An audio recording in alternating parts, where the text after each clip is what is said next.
Imaginez, vous arrivez à l'aéroport de Paris-Charles de Gaulle, votre vol est dans 2 heures, votre bagage à main est prêt, vous avez vérifié les liquides, rechargé votre powerbank et tout semble parfait. Mais à la porte d'embarquement, l'agent vous arrête net. Monsieur, votre bagage à main ne passe pas, il doit être enregistré. Et là, c'est la panique. Vous avez vos objets de valeur dedans, votre matériel de travail, et maintenant, il faut payer 30, parfois 40 € de frais imprévus. Pourquoi ? Parce que les règles ont changé. Et si vous ne les connaissez pas, vous êtes le prochain sur la liste. En 2025, voler en Europe avec un bagage à main est devenu un véritable parcours du combattant. Ce qui était autrefois simple, prendre sa petite valise cabine, embarquer, ranger dans le compartiment au-dessus, est désormais un jeu de règles mouvantes où chaque centimètre compte, littéralement. Pourquoi ce durcissement ?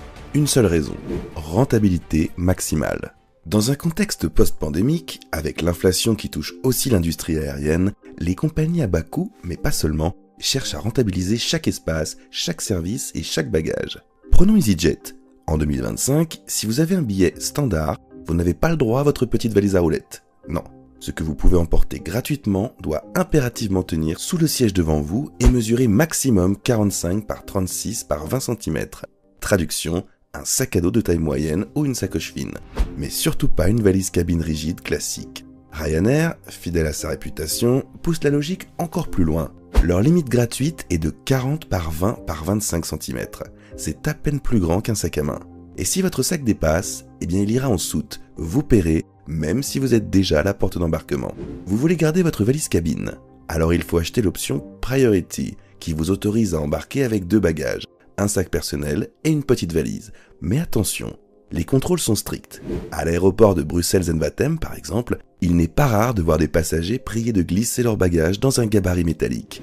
Et lorsque la roulette dépasse d'1 centimètre, c'est la sanction immédiate. Surcoût et bagage en soute. Même Air France, traditionnellement plus souple, commence à adopter une approche plus segmentée. Sur les vols court courrier et tarif light, les conditions se rapprochent de celles des low cost. Un seul bagage cabine autorisé et pas de bagage en soute inclus. Lufthansa, de son côté, a aligné ses politiques pour harmoniser avec ses filiales comme Eurowings. Résultat, les voyageurs non avertis se retrouvent piégés, surtout ceux habitués à des standards plus généreux. En résumé, ce qui était gratuit hier est devenu un produit d'appel, soigneusement monétisé. Et les compagnies n'attendent qu'une chose, que vous l'oubliez pour mieux vous facturer à l'aéroport. Mais même si vous avez coché toutes les cases du bagage parfait, dimension, poids, catégorie tarifaire, vous pourriez quand même être stoppé net à cause d'un petit accessoire que vous avez glissé machinalement dans votre sac, votre batterie externe. On l'oublie souvent, mais aujourd'hui, le feu le plus dangereux dans un avion ne vient pas d'un moteur, mais de cet objet que presque tout le monde emporte, la batterie externe. Ce petit accessoire, devenu indispensable pour recharger son téléphone, sa tablette ou son casque Bluetooth, peut pourtant mettre en péril un vol entier. Et ce n'est pas un scénario catastrophe sorti d'un film hollywoodien. Le 20 janvier 2025, un vol d'Air Busan a dû être évacué en urgence sur le tarmac de l'aéroport de Gimae, en Corée du Sud. Pourquoi ? Une batterie externe, pourtant autorisée, a surchauffé, pris feu juste avant le décollage.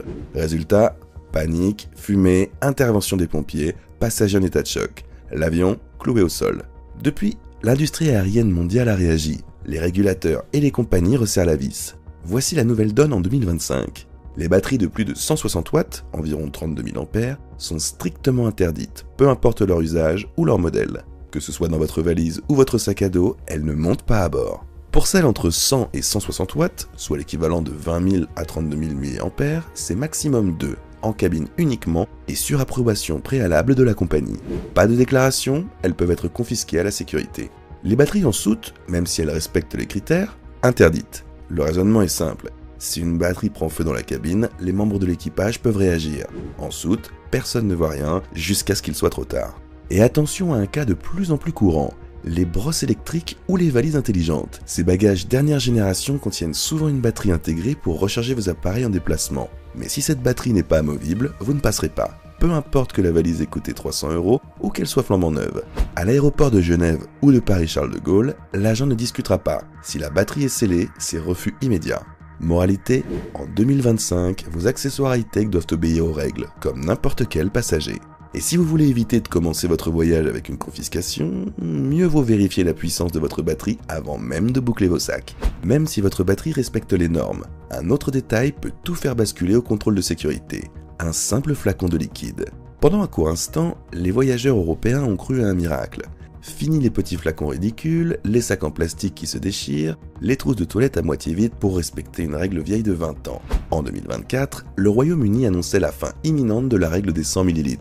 Grâce à l'installation de nouveaux scanners 3D de pointe, capables de détecter automatiquement les substances explosives liquides, certains aéroports britanniques permettent enfin d'emporter des bouteilles de plus de 100 ml en cabine. Les médias ont relayé la nouvelle comme une révolution.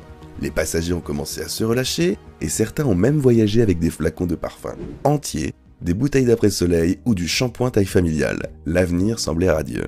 Mais l'illusion a été de courte durée.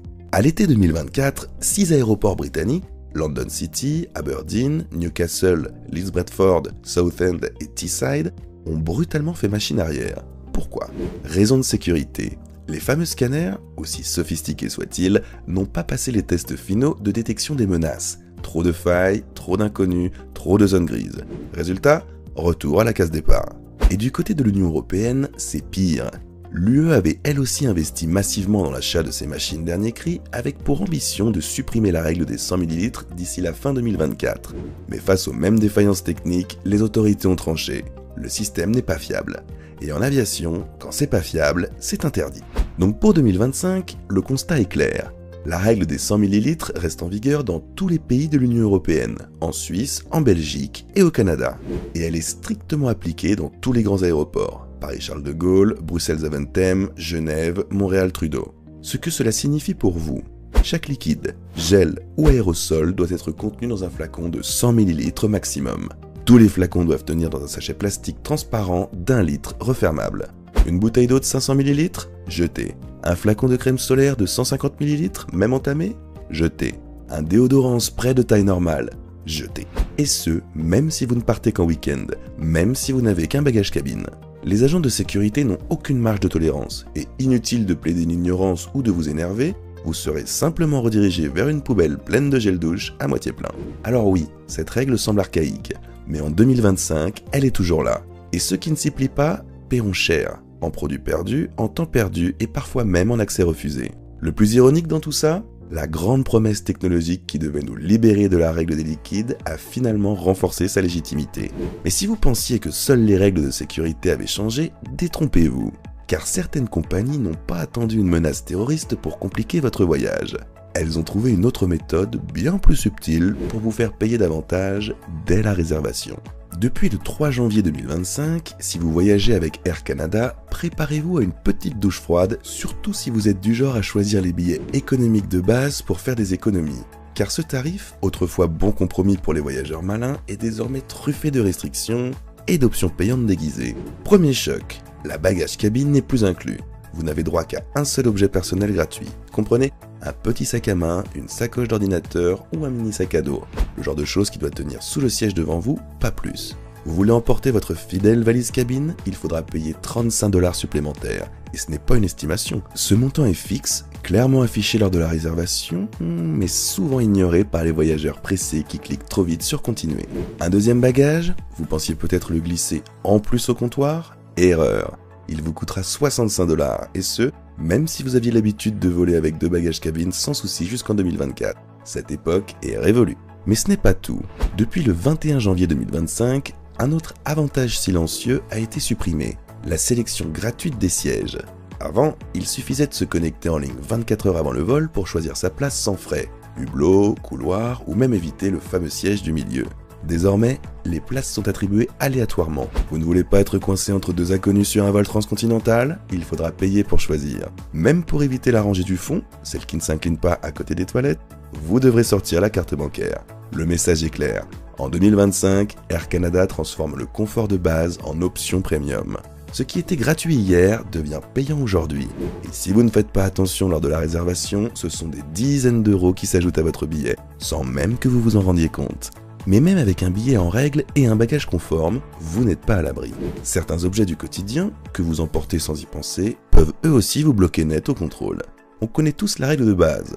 Pas de couteau, pas de liquide en grande quantité, pas d'objets tranchants. Ce sont les classiques. Mais ce que beaucoup de passagers ignorent, c'est que des objets du quotidien parfaitement banals peuvent être aussi strictement interdits en cabine. Et souvent, ils le découvrent au pire moment, juste avant le contrôle de sécurité. Prenons un exemple simple. Le thermomètre au mercure. C'est un petit tube de verre, inoffensif en apparence, mais en réalité, un cauchemar toxique s'il se casse. En cas de bris, le mercure se répand dans la cabine, créant une situation d'urgence chimique. Résultat, interdiction totale dans tous les aéroports européens. Si vous avez besoin d'un thermomètre en voyage, optez pour un modèle digital ou à alcool. Sinon, il sera confisqué sans discussion. Un autre objet surprenant, la tente de randonnée. Ce n'est pas la toile qui pose problème, mais les piquets et les arceaux métalliques. Pour les agents de sécurité, ce sont des objets contondants pouvant être utilisés comme armes. Verdict, refusé en cabine, même si votre sac respecte les dimensions. Les outils aussi peuvent vous coûter cher. Un simple tournevis de plus de 10 cm, une clé à molette, une pince multiprise. Même s'ils sont dans votre trousse à outils pour un voyage professionnel, ils seront systématiquement saisis. Règle d'or, si l'objet peut servir à forcer, frapper, démonter, il doit aller en soute. Et les enfants ne sont pas épargnés. Un pistolet jouet, même un orange fluo, même visiblement en plastique, peut être interprété comme une arme factice. À l'aéroport de Genève, plusieurs familles ont dû abandonner des jouets neufs sous blister parce qu'ils ressemblaient trop à des armes réelles.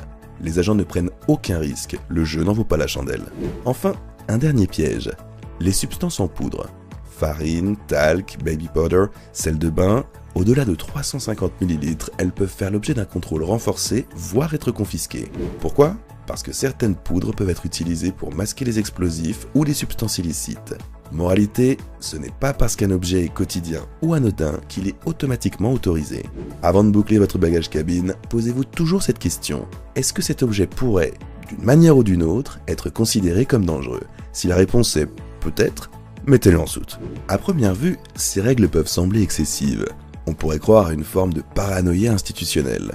Pourquoi interdire une bouteille d'eau ? Pourquoi inspecter un pot de crème ou une poudre pour bébé ? Mais cette prudence n'est pas née de nulle part. Tout remonte à août 2006 à l'aéroport d'Heathrow, Londres. Ce jour-là, les autorités britanniques déjouent un attentat d'une ampleur inédite. Un groupe de terroristes avait prévu de fabriquer des explosifs liquides en plein vol, en dissimulant les composants dans des bouteilles de soda. Leur cible ? Plusieurs avions à destination des États-Unis et du Canada. Sans l'intervention des services de renseignement, le bilan aurait été catastrophique.